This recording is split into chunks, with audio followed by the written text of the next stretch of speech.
Well, again, good morning, everybody. I'm so happy to have a repeat guest. He's been on here a few times, but it's kind of been a while.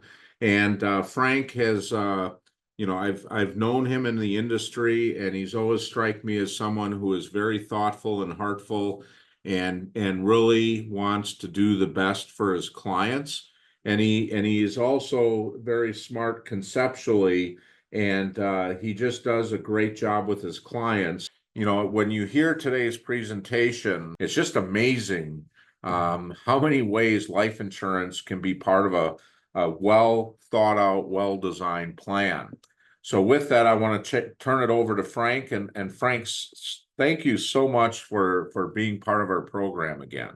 Thank you, Jim. It's great to be here, of course. And again, I appreciate all your kind introduction and everything, but in reality, I'm very humbled to be here because part of it is I really consider myself just a beneficiary of so much of the intellectual capital from many of the top minds that we've known, that we've both known. You've had many of them as guests, and I'm even proud that some of them are mutual friends of ours. If anything, I was very lucky just to kind of stay engaged.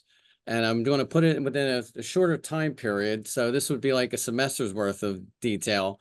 But I want to really just accomplish three things in relatable terms. Number one, try to understand, again, coming from an accounting background anyway, is why it's considered to be the second best benefit in the tax code. And that comes from some very valid sources. Now, I'm not going to challenge that and argue with, let's say, Ed Slide, who wrote the book, The Retirement Savings Time Bomb and How to Diffuse It, great for advisors to read, or David McKnight, who wrote The Power of Zero, about transforming maybe people into a zero tax bracket, assuming they don't have a big pension. And of course, Tom Hegner, who you mentioned earlier, I'm not going to argue with him either. And the thing those three have in common is they rely on empirical data that comes from many of the top economists and some of the top PhDs, including Dr. Wade Fowle, that we all know here from the American College. Just some great sources, so I'm not going to argue with them, but I like to at least unpack this asset class works so well. The second thing is why it's considered the most mismanaged, misutilized, and misunderstood asset class. And thirdly, how we can better communicate life insurance as an asset class, in addition to how it correlates with other key asset classes. And I think you'll see some of that along the way. You see, we're going to cover here, just so you know, as an asset class, we're going to just break down some of the key features, some of the tax benefits and effects from the Secure Act 1.0, and how that may have been a reason for this. I think a few little ownership and beneficiary arrangements, again, because it's so misutilized and misunderstood, I think I noticed some mistakes there. And third, the value of having policy reviews.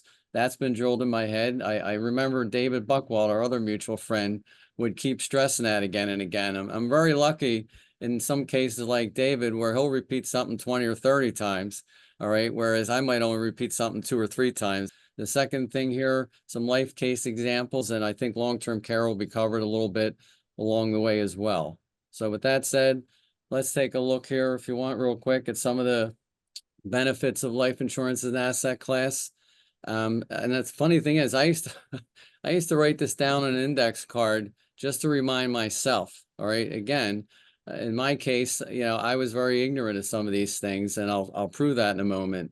First of all, long-term care riders. I always thought you only buy a regular long-term care policy, which we're finding out today, they just keep increasing, and a lot of companies get out of that industry. And the truth is, I found that having a rider has been the cheapest way to me to own long-term care, especially if you have life insurance. I know Jim, your friend Van Miller, often reminds us, and he can sound dramatic, but it's true. He considers the future cost of care to be the biggest unfunded liability in the history of the planet. That sounds dramatic, but when I started to reason that myself, it started to make a lot of sense when you think about the logistics of the population and so forth. The second one, disability continuation. Yeah, we pretty much already know that, but I had one situation, and I'm an optimist. I don't think anyone's going to become disabled. I had years ago this cosmetic surgeon, and his main feature, like an artist, was his hands. He did great cosmetic surgery, and he was well known. And we got an overfunded life policy, and I reluctantly added the disability continuation because that's been drilled in my head. and I didn't think he needed it. So luckily I went against my own bad decision making and added that in there. All right. And within a year, he developed some sense of nerve damage or neuropathy in his hands, which is unusual. And the main thing he does makes a great living at, he couldn't do. So for the next 15 years, up until he was 65, he had $30,000 tax-free coming in this variable policy that gave him approximately a little over $700,000 at age 65 of tax-free capital. All because really of what life insurance does, not because of something I did, but because it's another benefit that now I'm aware of it because I've experienced it. Third thing, critical and terminal illness benefits. Those things can happen. I know we ignore it. Again, Van Miller, your friend Jim, he reminds us of that too. He definitely has a lot of good things he says there.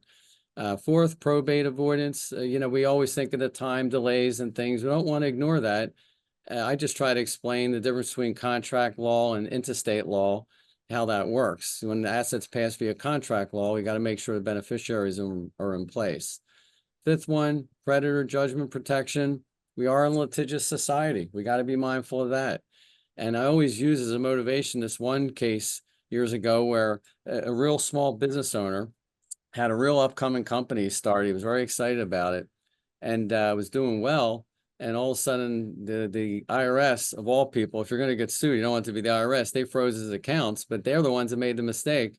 And what happened here was he took $100,000 he borrowed out of his life insurance, which he reluctantly had, and he was able to pay his expenses for 2 months. And then the IRS realized they made a mistake, and they were able to lift it. So he would have been really underwater, to say the least, if he didn't have that capital to get at. So I always try to be mindful of those things because it's those things that we don't expect to happen that can happen. And that's why I appreciate this asset class so much.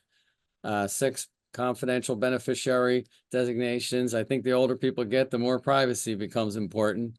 All right, I can appreciate that. And one of my favorites, increased credit worthiness. So with that said, I just want to turn to a quick visual here. And this I really liked because it reminded me of Guy Baker's book, if you remember him from MDRT, the book called The Box. Understanding three factors to life insurance: the mortality cost, you see the lower line, that's really term insurance. It's built into a permanent policy. Obviously, the premium amount designed based on what the time horizon or what other kind of hybrid you might be using.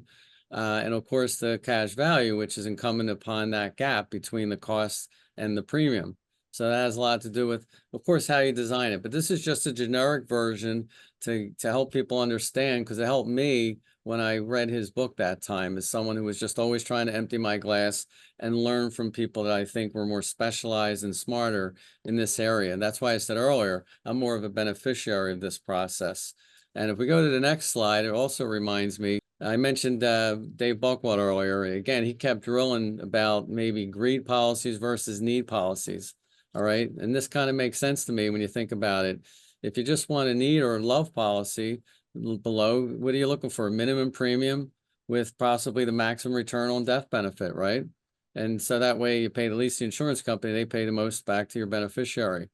The greed policy, on the other hand, what is that? That is going up to the MEC limit, the modified endowment limit, where you have maximum rate of return on cash accumulation. All right. In a rising tax environment, the greed policy obviously becomes a little more popular, which is why this asset class, for that reason, also needs to be here. Of course, in the middle is more the hybrid again. We're not sure how you're going to fund it later on. You might overfund it later, or you might have to just keep the death benefit. Sometimes people need to kind of have that flexibility, the options and control along the way. So those are always three things to keep in mind before we get, soon into the tax benefits. It's always good to look where we're going. It's always good to step back and see where we're at. Again, this reminds me of our friend Charles Weldy, who's one of the most, I think, brilliant guys in this area. He's both a student and a teacher of this. He teaches a lot of it to the public. And of course, he's gotten a lot out of the tax management journey. I'll mention a few comments about shortly. But this shows what the highest rates are now, keeping in mind that 13% California. And again, normally we want to comfort people when we're heading into a rising tax environment in a rather stressed economy, right? I don't think that really does it, because today over 90% of people really have trouble paying current tax rates. That's probably fair to say. If we look at capital gains right now, if you're in the 20% area, then you're paying 23.8. That may feel like a discount in the future. The federal estate tax of 40% could feel like a discount, not to mention right now the unified credit goes down to about 5.5 million by 2026 if Congress does nothing, which they have a lot of experience doing. So we can almost count on that, right? Then there's other nuisance taxes and so forth, not to depress people, but just to remind us that when they have to get more money, who are they going to get it from? The 90% that can't afford it anymore, or the 10% that can? So that's almost a redundant point, but we always want to be thinking about that. All right. If we go next, I want to also cover real quick Secure Act 1.0. I think this could arguably have helped that case for why maybe it is the second best benefit. What's it really doing? It's radically changing large IRA owners' estate and financial planning. I think that's fair to say. And one reason why, Jim, we would say it's probably the elimination of the stretch IRA, correct? That is one huge factor, and I was sharing with Frank before we got on the air. Couple things with the Roth conversion stuff. It's not just the parents' tax rate, but what about the kids? You know, the fact that they've delayed the minimum required distribution rate, you know, and pushed it back to as late as 75, depending on what year they're born. You know, all that means is if you think about it, you know, we've got this time horizon that's based on life expectancy. Well, if you push back when the RMDs have to stop, well, that just means you have a shorter period of time to pull the money out, which means you got to pull more money out, which means you're going to get in higher tax brackets. And then, you know, if you look at the tax brackets of the surviving spouse, you know, the brackets where most people are paying taxes are literally cut in half. Then you have taxes on Social Security, which is the thresholds are reduced. And I know you and I, Frank, have been involved in a group that really looked at the legacy, starting with the spouse. You know, we did a study where the surviving spouse is paying 63% more in income taxes, and now it's easy to see where they might even be paying twice as much in income taxes. So, at any rate, I'll let you get back to it, but No. there's a huge opportunity right now, and nobody is talking about it. And it just amazes me how many advisors are just looking in the rearview mirror and showing them a shiny object. There's no strategy to deal with what's coming down the tracks, and it's literally in the tunnel, and the light is almost blinding. And it is a train coming, as David McKnight talks about. There's a tax train coming, and we're not even talking about what might be in the future. It's what's already passed. It's coming in 2026. And this is the best opportunity that I think a lot of us will see in our careers. Great point. I can't emphasize that enough. And like I said earlier, it's understanding the correlation of asset classes and how they relate to each other. I like what you said there, because some of those beneficiaries are in their peak earning years, draining it within 10 years. So that's really a problem. And if you remember before this, the easiest form of estate planning to me was just having the beneficiaries aligned correctly, because then at least you can utilize the stretch IRA, which it was great when you can stretch wealth in low tax brackets between younger children and grandchildren and things like that. So again, we got to always, think like, I think, a chess player rather than a checkers player, and I see trusts here, which reminds me of trusts is, if you remember, and Jim, I know you probably like this subject, IRA inheritance trusts were popular there before 2019 for maybe people who not only wanted to master the stretch IRA for future generations, but secure those assets from creditors, predators, and maybe beneficiaries that just really are vulnerable when it comes to handling money. All right. And I think we got to be mindful. Some of those documents that feel like they're secure, they're in a vault, man, boy, I'm glad I did that. Jim, I think when you think about it, we probably have to revisit that language in there, because would the language comply with the 10-year rule or not? I don't think it would. So I think that's mindful for any proactive advisors or holistic advisors that want to understand the correlation of these asset classes, that it's worth noting since it's in front of us right now. But I still want those IRAs to go through the trust, because today, with fentanyl and marriages flipping upside down like there's no tomorrow, I like the creditor protection that a trust has. And even though IRAs and retirement accounts have creditor protection, and again, it varies by state with the IRAs, but 401ks, it's unlimited. Beneficial IRAs have no creditor protection. So that's why I feel it's still important to put it through the trust. Excellent point there. Third one, an altered strategy with Roth IRAs, conversions and so forth. And back to, again, this whole issue with the 10-year rule. With the Roth IRA, you would think if you could stretch that out, that would be like the stretch IRA on steroids when you can stretch tax-free capital for a long time. But, that obviously has gone under too. So obviously, wealth can stretch better, obviously, if it's life insurance, even though both asset classes, I think, are becoming more valuable. And we'll see a little bit more about that in a minute for sure.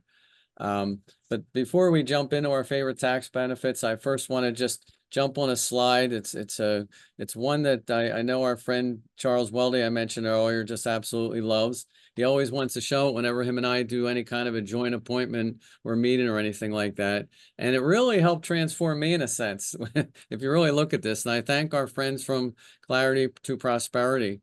I think, Dave Allison and some of our other mutual friends out there really do a great job teaching it. As I mentioned earlier, if you're a holistic advisor, I think you really need to master and get really acquainted with this area, because if you don't understand taxes in a rising tax environment, you're really way behind the eight ball, in my opinion. All right. But if you think about it, you have assets in three categories, right, Jim? You have the pre-tax funnel, which I know is often called tax infested if you have too much there. The IRAs and 401ks, for example, that where you're taxed on everything. The post-tax, which could be your taxable investments or your real estate, where you're probably at least taxed on any earnings or capital gains in that funnel. And of course, the tax advantage, where you've already paid taxes on the seeds with the Roth IRA, or in this example, cash value life insurance, one of the examples, and the harvest becomes tax-free. All right, what's interesting to know, Jim, when anyone comes to your office, especially if they're new or working with you a short time, which funnel, Jim, do you find is the most crowded, where people have the most assets? Well, it would definitely be in the traditional retirement accounts. You're talking the pre-tax funnel then, right? That's right. Right. And the least amount would probably be the tax advantage, I would think, right? Yeah, probably, or even the post-tax. Most Okay. people don't have a lot of cash on the sidelines. I'll ask you one more thing. In a rising tax environment, Jim, would you say you're an expert in this area? I'll just let you say that. Would you say the pre-tax funnel becomes more valuable or less valuable? A lot less. A lot less, right? And that means it becomes more valuable to the IRS, I would surmise, right? Yep, So the absolutely. tax advantage funnel, and again, I like we said earlier, you're a fan of Roth conversions. You mentioned that in the beginning. Does that conversely, that would that become more valuable in a rising tax environment? Oh, you bet. So the IRS probably likes that less. That's less favorable for them, correct? Absolutely. Correct. They And that just would don't realize it yet because they're too short-sighted. right. But I realized even though the Roth conversions, I was really getting people in that saying, hey, you're going to pay a lot of money, but you're divorcing the IRS, because if you had a business partner and they didn't contribute anything and they were to participate in the growth of the business and then decide what they keep on when it's the final distribution, would you buy that partner out now, or would you just wait and just leave them around? Well, they want to buy them out. So that's what I always consider you're doing when you're converting some of those IRA assets or qualified assets into the tax-free area. All right. So that kind of changed it for me, because I noticed if you fund life insurance in there, you're paying less of a toll charge at least, which really kind of, in my case, awakened me more to that asset class. So that's just an example in my case. But with that said, I want to go, and if you want to, we can highlight some of the tax benefits. Jim, I think you alluded to some already along the way, but we'll hit on them. I'll call this probably my favorite top 10. Here we go. All right. Some of the benefits. The first one we know pretty well, death benefit for families, income replacement, or wealth bequest. We can't ignore that. You mentioned the term insurance example and just some of the little misunderstanding there. Again, we either want to, replace income or provide liquidity, clearly. Secondly, transfer of business ownership. All right. Well, wow. Yeah, I was obviously we can say life insurance, even if you do an initial 10-year term insurance with a buy-sell agreement where somebody's going to retire soon, it's an effective way to raise liquidity. But buy-sell agreements just seem like, okay, it always works in a buy-sell. But I always mindful of that Conley case, Jim, which I'm sure you're familiar with, where in that case, the two brothers came to an agreement and they got, I think it was $3 million or so of life insurance, and the buy-sell agreement had the valuation of the business in there. But when the one brother died, the IRS jumped in because it was a corporate stock redemption agreement, as I recall, and wanted to use the fair market value of the corporation. And the reason why the IRS won that argument, as I remember, is the brothers didn't really comply with the terms of the agreement. So the IRS figured, well, why should we? All right. So just a little mindful little, tidbit there. I just wanted to share. On charitable bequests, charitable remainder trust. Jim, I'd love to have you jump in because you were the one that really kind of put this on my list for me, because I always thought in unique situations, wow, really cool. And for you, it became more of a planning tool that has been on your radar screen and used very proactively. You mentioned a few times, even at a NAFA meeting you spoke at in Philadelphia area that I was lucky to attend because I live out this way. Share us with, in a nutshell, why you use a charitable trust, or what's an example that really has made it such a great planning tool in your case? And when you do a charitable remainder trust, you're picking yourself and your family as well as a charity, and you're eliminating the IRS. If you just bought the purest form of income to get the highest amount of income for the least amount of money, you're going to do a life only option or a joint life option, and it's just purely turning that asset into cash flow. Well, what's interesting now with the charitable remainder trusts, normally a CRUT, there's two real forms and there's variation of one of them, but there's a CRUT and there's a CRAT. The CRUT pays a percentage of the trust value, and typically we have those valuations at year end, and that determines the future year's value. So for example, if I had a 5% payout and $1 million in the trust, I would get, with that, with a CRUT, I would get 50,000 my first year. Now, if the market dropped or the account value dropped to 900,000, the next year I'd get 45,000. But if it went up to 1.2 million, I'd get 60,000. So the payout varies. With a CRAT, it's a payout percentage of what you put in. So if I put $1 million in, I'm just getting 50,000 every year, as long as there's money in the trust to pay it out. And the cool thing with the CRAT is teamed up with a index annuity with a guaranteed withdrawal benefit. The guaranteed withdrawal benefit on index annuities, I'm able to get a higher payout with that than I am with an immediate annuity. So that's one anomaly. The other anomaly is getting a higher deduction with the CRAT than the CRUT. And I had a client that we were working on. He was around 70. Him and his wife were in their 70s. They had some real estate. We were able to sell it completely capital gain free. Then we got a tax deduction, so we could use that deduction to convert most of his IRAs to Roth. And the payout that we were getting on that CRAT lifetime guaranteed payout was north of 7%. What do they say the safe withdrawal rate is? Depending what you look at, we got the old 4% rule. When interest rates went up, I saw some stuff where they say now it's safe for 5%. There's still people that say 2 or 3% is safe.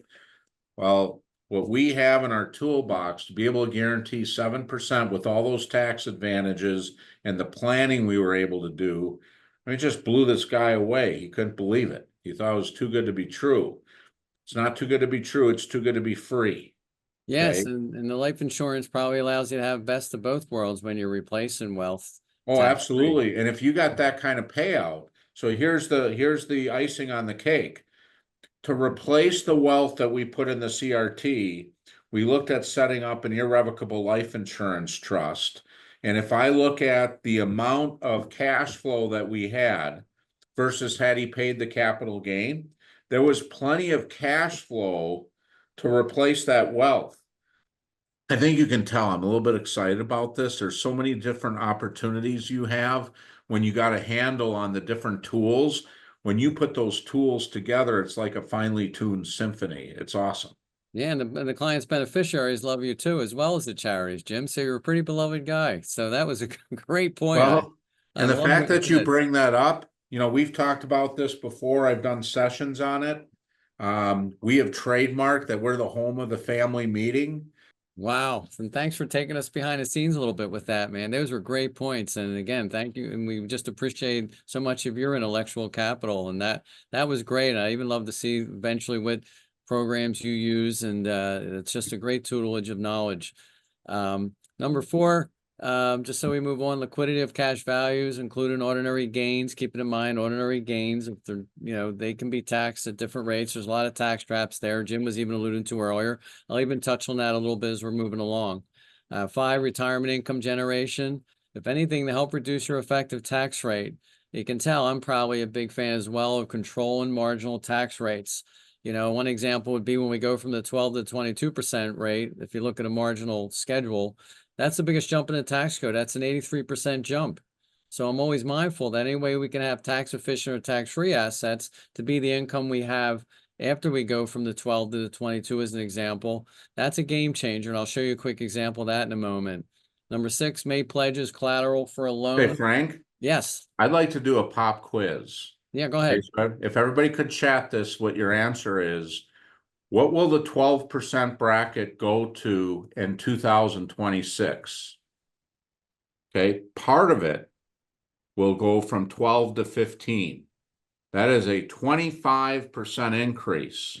And most people make the mistake when they're talking to their clients, oh, the 12 is going to 15. No, the 12 is going to 15, and part of it will be at 25 because they're shrinking the brackets. 25 is more than double.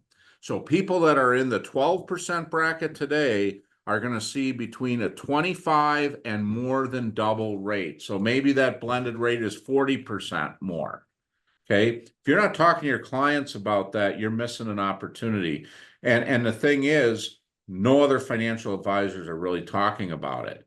So with what Frank is talking about, if you don't do anything else or don't get anything else from this meeting, because we're it's hard to believe we're focused on life insurance, but you don't really understand the benefits of life insurance or the power of life insurance if you don't really understand the tax preferential treatment. Now, I think everybody on this call, on this webinar, understands the tax preferential treatment, but they don't understand the impact of the new tax rates that are coming up.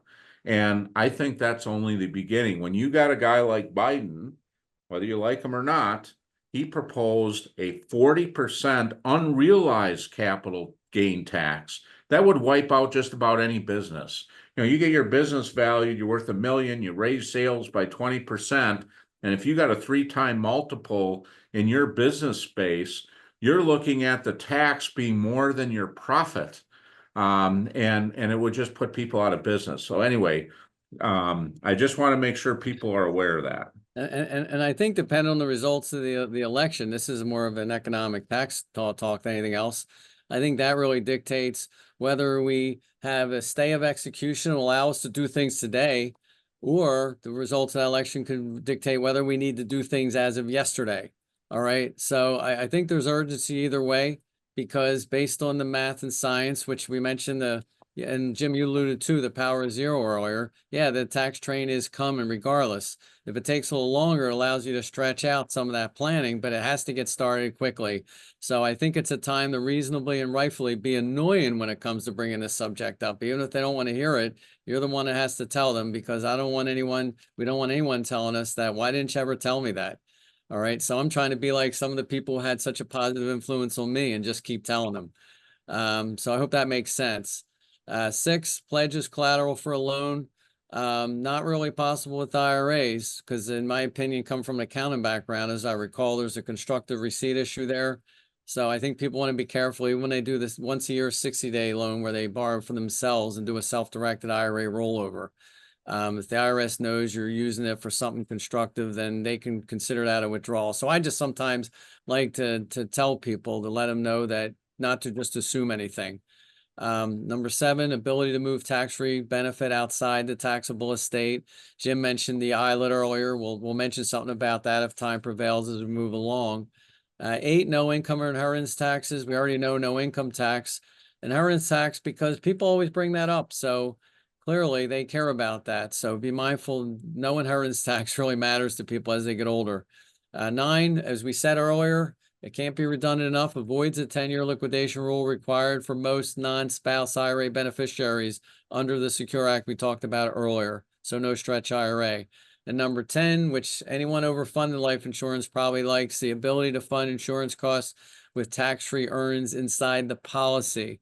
I think that's a great way to take, tax-free dollars to continue to pay the mortality costs in a contract. If it's a variable policy and you're having to come out of a fixed account, I think you're also avoiding sequence of return risk as well.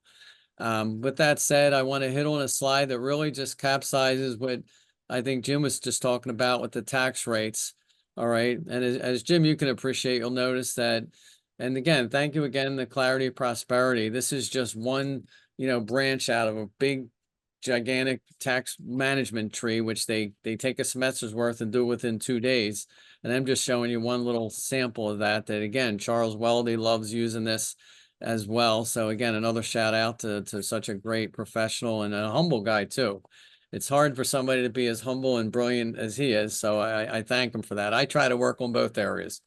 All right. But you'll notice that the green area, as I think Jim alluded to earlier, you could be it can be especially valuable if your taxable income's there. Why? Because you avoid that big jump Jim just alluded to, at least in today's rates. You also avoid capital gains. Any portion for a married couple making, let's say, under 122,000, for instance, today, they pay 0 capital gains. And I think if you calculate it, the maximum effective tax rate, if you're in that green zone and all of it's taxable, would be approximately in the 8.7% range. So it's a good trade-off if you can get the deduction years ago of 28%, maybe a few decades ago at 25, and recently at 22. It's a good trade-off if you know that the maximum tax on you in retirement, even if you're living off of more than $10,000 a month, is down in the single digits. So again, I think that helps. I can't emphasize it enough. If we go upward towards the red area for the people that are really in trouble, red's not a good color in this case, right? We obviously could be in today's terms, those higher capital gains, the 20%, 23.8% rate, and also lose that net income deduction that I know a lot of us like myself really like if you're in the high tax bracket. Why? Because if you're too tax infested, that can happen. Next, we'll jump to, types how you own life insurance, different types of ownership. Again, because I see mistakes here. Obviously, the insured beneficiary or a life insurance trust, where obviously there'd be no incidence of ownership. There's always issue with the beneficiaries. It's safe to go to them. With the insured, is it going to be owned by the estate? With the unified credit reducing and some of the bigger policies out there, obviously we have to have that on the radar. So the next question I might ask is, why would we have a trust to begin with? People often say, well, do I need a trust? What's a trust? I sometimes just discuss it as an account with a set of instructions. So if we go to the next one, we can just break down 3 things. All right. Again, this is blocking and tackling again. What's a trust? Agreement with 3 parties, right? You have the settlor who creates it, the trustee who holds the assets, the beneficiary for the person whose benefit the trust is. All right. And you'll notice that for the big trust that Jim alluded to earlier, the irrevocable trust using estate planning, is the one that's most common from an advanced standpoint. So if we go to the next slide. All right, here, I think we know what it is. We can gloss over, but I want to be mindful in addition to, obviously we want to avoid estate tax and avoid giving too large amount to an intended beneficiary who might be stuck mismanaging it or being taken advantage of. The challenge is we always want to be mindful, if it's not in a tax-free asset class, obviously trusts are subject to much higher tax rates. You must have no incidence of ownership. And Jim, I guess you might love this one. You must adhere to more rules. So there's nothing better than more rules, right? So obviously, I know you deal with that yourself. With that said, let's also touch on, the trustees. What's the responsibility of the trustees? Okay, number 1, fiduciary responsibility. All right. I'm always thinking of, I think it was the Cochran case years ago, where, it looked like an agent replaced policies and it looked like it wasn't the best interest. And it seemed like it would have been a dead lawsuit, as I recall. And it appeared that he still followed a fiduciary standard based on the responsibilities and the dictates with the trustee. So even though that client died with a much lower death benefit, because think about it, you get a variable life policy when the market's way overvalued, market goes down dramatically, then you got to move it into I think it was a no lapse guarantee. And then you have to take only like maybe 20 or 30% of the death benefit just to lock that in. And then the grantor dies. So there's something that actually saved a situation that may have just been some bad decision making. But fiduciary responsibility is key. And you could do the right thing and not act as a fiduciary and still, I think, run into some trouble. Next thing, product changes and pricing. I'm very lucky, even in my home team, we have some really bright colleagues and a great case designer, one named Jeff DiTallo, who really points out some major improvements and opportunities in this area. Things that I think go above a lot of our heads. So we're always lucky, as Jim, having smart people around us. 3, identifying unperforming policies. Again, another shout out, a colleague, Mike DePasquale, often reminds us and has done an impressive job showing examples of restructuring underperforming policies, ones that I didn't think there was anything really to restructure. You get around people like that, they really know what to do. But a big point I want to make here, Jim, I know you'll probably jump on this in a moment, but coming from an accounting background, I just want to say this.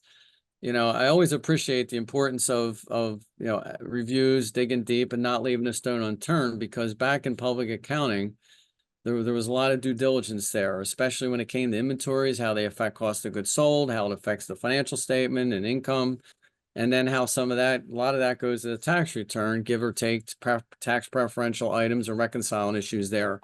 So there's a lot of accuracy, and that's really based on one point in time when you think about it. We're talking about a trust that where the wealth is going to replace a business or an estate tax-free, then I would think the level of due diligence and review would be like, how far above 100% would that be? That's always been my attitude. I wanted to point that out because I was able to find out not too long ago from some statistics here that I thought were kind of amazing. And I think you see it right here in front of you. I'm still shocked by it, that only 29% based on trust and estates have reviewed policies in the past 10 years, right? I was like, I can't believe that. All right. Again, they have the inside insight. 84% do not have any guidelines or procedures. 90 to 95% do not have a servicing agent. 92% of existing policies could be restructured to provide more value. While it looks embarrassing, it also can be very awakening. But the next question is, what are some of the likely situations or opportunities that come out of that? Clearly, if you go to the next slide, just some simple examples. You could end up reducing the face amount or doing a 1035 exchange. There's some exchanges that even where they don't need the insurance anymore and there's decent cash value, some people that are in a low tax bracket may just put it into a lifetime annuity. Sometimes they can reverse and exchange that way. You can't do annuity in life insurance. You can do it the other way. Or the secondary market, Jim, you had stressed that earlier about a situation you were talking about where they could just, maybe go out and use a life settlement company. And you even gave a term insurance example, as I recall. You can capitalize on better pricing. Another colleague, Gary Borowick, would sometimes remind me of that, and that stuck with me, not realizing years ago that there were some old policies that were still based on 1980 mortality tables. And these were people today out there living in their 70s, wondering why the costs have gone up astronomically, because mortality-wise, they were supposed to be gone already. And luckily, if people are living longer, there's ways to adjust to better mortality. So there's some situations that really reveal that. Well, I'll show you a sample of a hypothetical sample of a review that would almost look like you don't need one, because this would be an example of a whole life policy that looks pretty good. You have $50 million death benefit. You have gifting that's done up until the next 13 years, $114,000. And the situation that may have just changed here clearly would be that, and some things change. Sometimes when you're making gifts, sort of like the income from the assets or the milk from the cow, sometimes that milk's changed or you don't want to do that anymore. And you want to limit how much you can give, but you also want to keep the $50 million death benefit. Hypothetically, there are some ways in this example, for instance, that maybe you find when certain policies, whether they're proprietary or not, sometimes they have either whether it's guaranteed death benefit riders and stuff, and sometimes they come out very attractive where there may be an opportunity along the way where one doesn't look like it exists, where now the client, or even if it's a new client, you have the opportunity to say, listen, you can now save $1.3 million hypothetically in this case by just putting one more premium and letting the cash value ride at an assumed rate of 5%, let's say. Not that you're going to need the cash in this case necessarily, but you still are able to give $50 million and save out-of-pocket gifts and premium. All right. So again, just a good example of something that even, I would have looked at and said, that's okay. But when you get yourself around people and get opinions and perspective from case designers or people that have a different thought process, it broadens our thought process. That's part of the reason we're here. It's not so we can think more of how we think, but how we can have better perspective. And I hope that was a good example. So let's also touch real quick, Jim, if time prevails, quickly on policy types. I'll gloss over it. Number one, no lapse guarantee, universal life. I just kind of call that permanent term insurance. Remember I said earlier, Jim, term insurance is an asset class. That's what no lapse guaranteed to me is. I don't think we have to explain it too much beyond that, how you can have permanent insurance and pay the same premium. It's not flexible. There's no need for cash value there. And it's the lowest way we can just secure a death benefit, which is different than the typical term insurance you were referring to, Jim, if you go to the next slide. All right, which would be the typical 10, 20, or 30-year term. Again, this is very fundamental, of course, where obviously why are the premiums lower the shorter the term? Because there's less mortality risk to the insurance carrier, clearly. And that could be just a time frame that relates to that situation. And you gave a great example earlier, Jim, with the $5 million term case you were talking about. The next one, if you go next here, would be just a typical, universal life. It could be index universal life, where just to kind of get to the simple part, you have the credited rate for the life policy that can change over time. It depends on the returns of the insurance carrier. All right. And the third one, that would be the variable universal life, obviously. The overfunded part can work a lot like a tax-free Roth in a sense, Jim. I know you're a fan of that as far as increasing control and flexibility. Great for wealth transfer, of course, but I really like that asset class, this particular type of policy. If you have a longer time horizon, all right, and you're overfunded, then you're able to pay a lot of the expenses, Jim, from the fixed account to avoid sequence of return risk I alluded to earlier, and then have some accounts that have a time horizon that own, let's say, the S&P 500 and so forth. So if you're managing that type of policy correctly, it can be really phenomenal. But in the industry, I know it's been mismanaged a lot. I used to see illustrations that had a 10 or even 12% at one time assumed rate that would be fixed the whole way through. And they'd be minimally funding it. And I thought, what are they doing? Even back then, I think it was easy to see that you were looking at an illusion almost to have somebody think they were going to minimally fund something and get double-digit returns. If we go to the next one, I showed this earlier, but because we just showed three quick type of permanent examples for everyone out there, if they want to quiz themselves, if you look at the lower part, remember I talked minimum premium for most death benefit. If you ask yourself which policy that would be, you can add which one would make most sense there. And you can ask yourself which of those three examples would make most sense on the green one, the one at the top, with the maximum premium, maximum return of equity of income on cash accumulation. Which one would that be? And of course, in the middle, you're probably looking at the universal life, for instance, if you're just looking at a hybrid and maybe have a long-term care rider, whether it's index or regular UL as examples. Again, I just wanted to give some perspective to people when sometimes we get literature or marketing pieces that tell you this type of product or that one is the end of all ends and the one-stop shopping. That doesn't exist. Clearly, the holistic approach requires you to get more acquainted with where they are and where they're going. Always be mindful of that. And in this case, Paul was lucky to have an advisor that did go to a tax management type program and even listen to Jim cover some of these things, which would be a huge advantage. And what happens is this particular guy, Paul, is in a high tax bracket. He has highly appreciated stock, and he knows he needs to address long-term care for mom. He loves his mom. He knows mom took care of him. I can relate to that. And he did something pretty smart. So here's what happens. Paul ends up gifting $15,000 of appreciated shares to his mother, Judy. All right. And he sets up a $500,000 tax-free death benefit with a long-term care rider. All right. Now, if you go to the next slide, all right, what happens here? Obviously, you can tell mom's in a lower tax bracket. She lives off of Social Security, has a little bit in her 403B. All right. We go to the next slide, you'll see here, the result of which, Paul did something smart. By giving it to his mom then sold the stock. So Paul saved 23.8% of capital gains tax he would have paid by giving it to his mom. She sold it and she pays zero capital gains. So there we go. A shout out for doing some tax management here. Mom now has $10,000 a month of long-term care. In this case, it was, I think nationwide, it was on an indemnity basis. I'm a fan of that type of long-term care a lot of times because you get paid regardless of whether you prove reimbursements. If you can't do 2 of the 7 activities of daily living, you're eligible. And sometimes you can keep things cost efficient at the same time, get that payout, which could really help in this case, mom. So clearly you might think, well, what if she don't need it or whatever? Well, if Paul's gifted, $300,000 even over 20 years and stops, if mom's living to life expectancy, that's a wonderful thing. And as a matter of fact, if mom lives as long as possible, that would probably be the best gift for any of us if we love our mother, right?